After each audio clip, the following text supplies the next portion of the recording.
Todos corremos atrás de las vitaminas y más allá de todo lo que podamos tomar o comer, nos estamos olvidando de los minerales. Y muchas veces estos minerales son hasta incluso más importantes que todas las vitaminas y los nutrientes que podamos ingerir, porque si nos faltan minerales, no vamos a poder cumplir funciones básicas para vivir. Es por eso que hoy les voy a contar por qué y cuáles son los minerales específicamente que no estamos teniendo en cuenta en el radar de nuestras necesidades básicas y nos están quitando salud.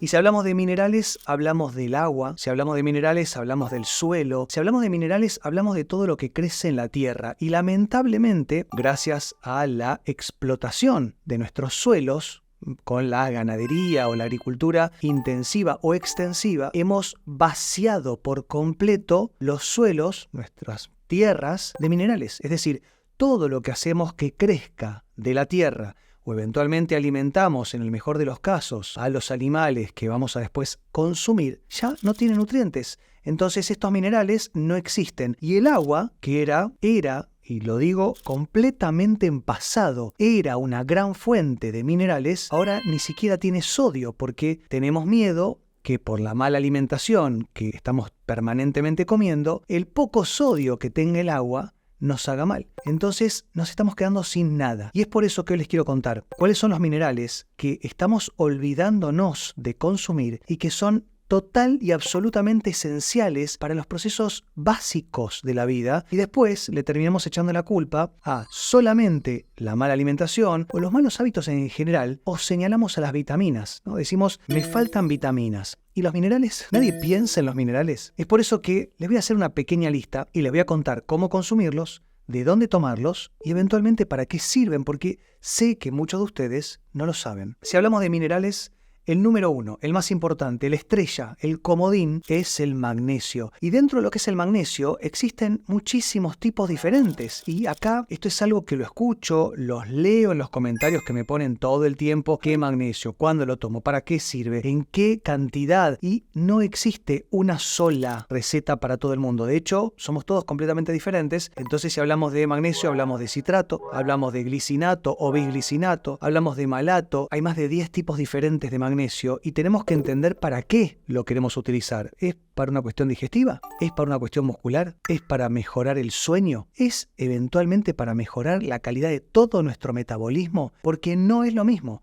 Ahora, si hablamos de magnesio, en general estamos hablando sobre todo de intentar tener mejor capacidad muscular, y tiene que ver con el cansancio, con la energía directamente. Y si hablamos de energía, también estamos hablando sobre todo de descansar y de dormir reparando. Acá es donde el magnesio o la falta de magnesio va a aparecer en los calambres, en la falta de energía como les comentaba, en el insomnio, y lo podemos consumir a través de las verduras, sobre todo verduras de hojas verdes, y también en los frutos secos, en el cacao. Bueno, hay muchísimos alimentos reales que, si bien no tienen la cantidad que necesitarían tener, que deberían tener, muchas veces algo es mejor que nada, y si no, suplementos. Lo que no quiero, lo que me gustaría que no ocurra, es que caigan en la trampa que veo que todos, últimamente, en los últimos meses o el último año, es que se compran todos los suplementos y quieren tomar todo junto, y la realidad es que primero tenemos que entender cómo funciona nuestro tubo digestivo, porque si tenemos, por ejemplo, una hiperpermeabilidad intestinal, pueden tomar todo el magnesio que quieran, que no lo van a poder digerir, no lo van a poder absorber. Entonces lo van a tomar y lo van a tirar por el inodoro junto con todo el dinero que hayan gastado. Pero a mí, además, sobre todo, como si esto ya no fuera suficiente situación, van a decir después que el magnesio no funciona. Y en realidad no te está funcionando a vos porque no tenés una buena calidad de los hábitos en general. Entonces es muy importante aclarar y que se entienda que si no tenemos una buena calidad en la alimentación, una buena calidad de descanso, hacemos ejercicio, tenemos contacto con la naturaleza y controlamos el estrés crónico, lo podemos controlar de manera por lo menos un poco más consciente, no va a hacer efecto ningún alimento ni suplemento que tomemos. Por otro lado tenemos el zinc, y yo entiendo que ustedes conocen el zinc, pero me parece que no han tomado la dimensión de la importancia que tiene, sobre todo a nivel inmunológico. Nuestro sistema inmunitario es zinc dependiente, entonces muchas veces terminamos a lo mejor con algún resfrío, gripe o algo más, y es porque tenemos una deficiencia de este mineral que eventualmente lo podemos conseguir o en semillas, en legumbres. Las legumbres tienen que estar muy bien preparadas. A mí mucho no me gustan porque tienen una capa de antinutrientes y ácido fítico que nos va a generar más permeabilidad intestinal, pero preparadas de manera correcta, de manera perfecta, puede ser una buena fuente de zinc. Por otro lado, podemos utilizar en mariscos, ¿no? Todo lo que tenga que ver con productos del mar van a ser muy ricos en zinc y de esta manera vamos a poder, sobre todo, evitar las infecciones recurrentes, ya sea a cuestiones de la piel, como incluso y sobre todo del sistema inmunitario. Y si no, directamente el suplemento, como les comentaba, mejor sería a partir de un sistema inmunológico fuerte, no tratando de tapar un hueco. Tenemos que tener nuestro sistema inmunológico robusto y fortalecerlo con zinc.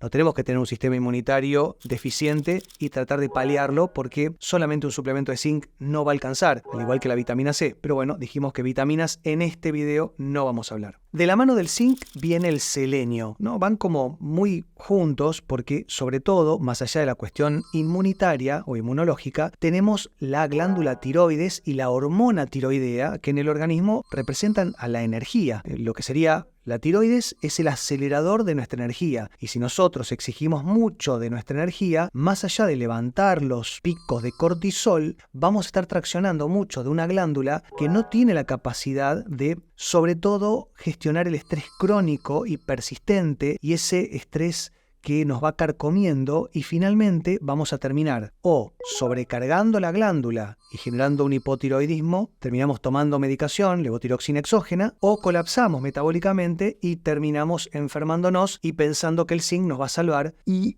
la realidad es que el selenio es muy bueno porque sobre todo las hormonas tiroideas, es decir, para pasar de hormona tiroidea inactiva a hormona tiroidea activa es a través del selenio. O sea, se llaman deiodinasas, no importa el nombre, pero estas se ocupan de transportar o de convertir hormona tiroidea inactiva en activa y son selenio dependientes. Entonces acá empiezan a tomar una dimensión de la importancia de este mineral, ¿no? El selenio, que lo podemos encontrar sobre todo en nueces del Brasil. Las nueces del Brasil, y ya diría comiendo 4 o 5 por día, vamos a levantar un pico de selenio gigantesco, por lo cual tengan cuidado, pero tienen que asegurarse que sean nueces del Brasil, porque he conocido muchos pacientes que les dijeron que eran nueces del Brasil, se hicieron una analítica de sangre, les dio bajo el selenio y después averiguando se dieron cuenta de que era mentira, que no eran nueces del Brasil, que eran solamente nueces. Y la realidad es que la procedencia de estas nueces van a ser las que van a determinar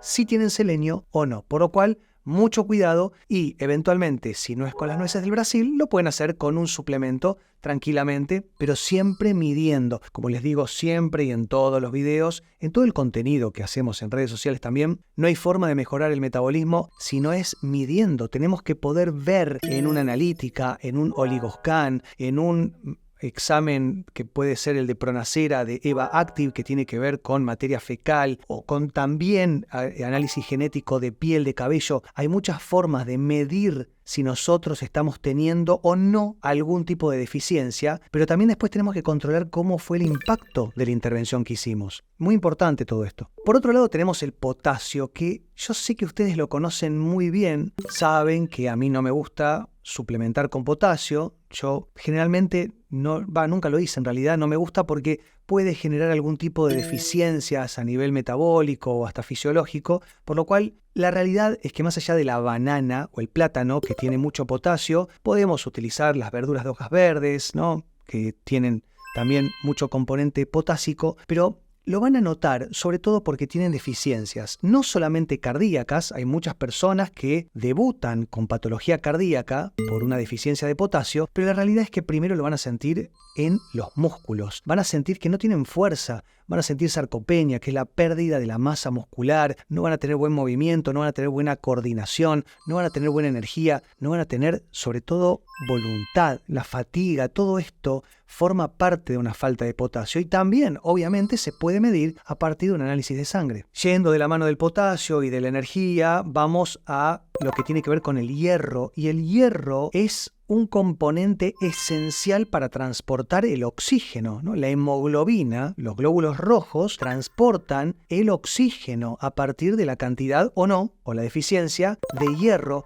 que si bien es un mineral muy importante, también tenemos que saber que si lo tenemos en exceso, también es un metal. Entonces acá tenemos que tener cuidado porque es importante esto que le voy a decir. El hierro, cuando nosotros tenemos depósitos de hierro en exceso, el depósito de hierro en el cuerpo se llaman ferritina. Si tenemos una ferritina muy alta, esto es tóxico, porque el hierro se oxida. Una ferritina en 500, por ejemplo. Y después tenemos una ferremia, una sideremia, ¿no? Los niveles de hierro en sangre muy bajos me está hablando de una posible cuestión viral o bacteriana incluso. Es decir, hay muchas entidades patológicas que se alimentan del oxígeno, entonces nuestro organismo, de manera muy sabia, lo quita de circulación, lo pone en el depósito, como si fuese la ferritina en sí, lo quita de la sangre para poder matar, asfixiar a esta entidad patológica y defendernos de una manera sabia, ¿no? Mucho más directa también. Pero si nosotros tenemos una ferritina baja, si tenemos depósitos de hierro bajo, ya tenemos una anemia ferropénica, eso no hay duda. Es decir, ferritina baja es deficiencia de hierro y seguramente tiene que ver sobre todo mucho más en mujeres que en varones por los periodos menstruales, sobre todo cuando hay desequilibrio o desregulación del periodo menstrual, hay mucha pérdida de sangre y esto se lleva también el hierro y la hemoglobina y todo lo demás y va a hacer que tengamos fatiga, desgano, mal humor y obviamente falta de fuerza muscular, pero también no le llega buena cantidad de oxígeno al cerebro, por lo cual podemos tener mareos o inestabilidad permanente, hasta incluso depresión, angustia. Bueno, podemos sufrir la falta de hierro de 1000 formas diferentes y es muy importante entender que el hierro solo no se puede digerir. Por eso cuando lo tomamos, después vamos al baño y tenemos materia fecal oscura, porque los enterocitos, que son las unidades funcionales del intestino, no tienen la capacidad de absorber tanto hierro, genera mucho disconfort, mucho dolor y lo descartamos por el inodoro. Entonces tratemos eventualmente, si van a necesitar una dosis de hierro exógena, que sea hierro liposomado o eventualmente sulfato ferroso. Pero nunca tomen el hierro así solo porque no es recomendable. Y eventualmente, obviamente, ¿no? Carnes rojas. Las carnes rojas es lo que más hierro tiene. Se lo veo muchísimo esto en personas veganas que no comen carnes y esto hace que tarde o temprano los niveles de hierro se vayan al suelo. También sé que me van a decir que las legumbres tienen muy buena cantidad de hierro, pero como les decía al principio, soy muy poco fanático de las legumbres porque tienen una capa de antinutrientes que se protegen, ¿no? Las plantas se tienen que proteger, que no sean devoradas. Entonces esta capa de antinutrientes va a hacer que en parte proteja lo que está en su interior, por lo cual el hierro no se va a absorber de manera correcta y al mismo tiempo nos va a intoxicar y va a generar permeabilidad intestinal, disbiosis. Bueno, vamos a tener un problema inflamatorio de todo el tubo digestivo y en especial del intestino delgado y el intestino grueso. Entonces, tratemos de las legumbres regularlas mucho. Yo,